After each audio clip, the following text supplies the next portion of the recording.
Joining us now with reaction, counselor to the president, Kellyanne Conway is with us.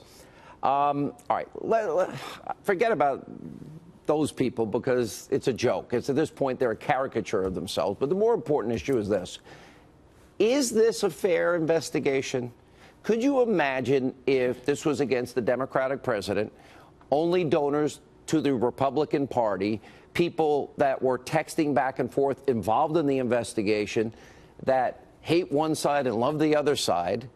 At some point, Kellyanne, you got to say, don't we need a justice system that's fair, balanced? The president has always said that. He respects the rank and file at the Department of Justice and the 35,000 or so who work for the FBI, but we can't have a politicization of any investigation. It should be transparent. It should be independent. And what you and James Rosen and other reporters who care to know all of the facts have uncovered is very troubling to any American who's paying attention. This Peter Strzok guy, boy, is he the busiest guy in Washington, D.C. I don't know if I've ever sent 10,000 texts in my life, let alone to one person. He's carrying on this relationship. He's sending 10,000 texts. He's putting energy into being systematically against Donald Trump, which is not his job. He is really at the eye of the hurricane of so much. He is changing the language to protect Hillary Clinton. It sounds like he's present when her top confidants are being interviewed. He's present when she's being interviewed. This is the entire problem that Americans have with Washington, D.C. and had with Hillary Clinton.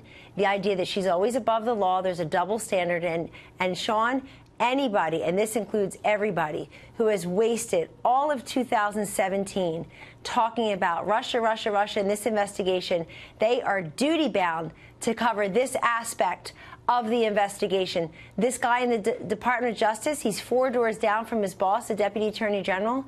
He's in Main Justice. He's on the main floor there, and he is meeting after Donald Trump won, which they did not expect and they did not want. He's meeting with the head of a guy who put together a dossier using DNC and Clinton campaign money and trying to figure out a way to discredit the democratically elected president. It stinks to high heaven. And look, I think there's so much going on so quickly with all this information that it's very easy for Americans to just tune it out or feel, oh, it's confused or it doesn't affect me. What are we doing for Christmas? What's going on for New Year's? They will pay attention. And part of it is the media have set a trap for themselves. They've been so obsessed for a year plus with what they consider to be an important investigation. They've been talking about Russia and not America. But it also shows something else. I want to say one more thing. Hillary Clinton, she already had every advantage possible. All the king's horses, all the king's men. She had so much more money, so much more personnel. She had all of the mainstream media. She had all the Democrats. She had so many people behind her. Two presidents, her husband and her predecessor, who's by the way, whose record did not get a third term through her candidacy, Barack Obama's. She had all these advantages. And then after she loses, she still has advantages. She still has people going for her. Donald Trump won on the issues. He was a much better, brilliant communicator and messenger. His ideas prevailed. Hers failed.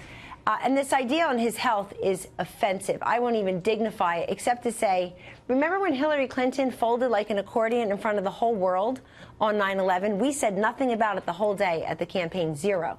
She folded in front of everyone. And apparently she had pneumonia 2 days earlier. And you know what she did that night? She was at Cipriani with her high-class donors, calling the rest of us irredeemable and deplorable with pneumonia. Then she takes 5 days off before the debates. Donald Trump's doing 7 rallies a day and showing up to the debate to beat her. She's taking time off to rest, and we're going to talk about his health. It's a joke. The man's the most energetic, engaged person I know.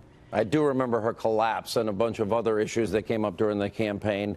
Kellyanne, good to see you. We appreciate it. And, thank you. Thank you so much.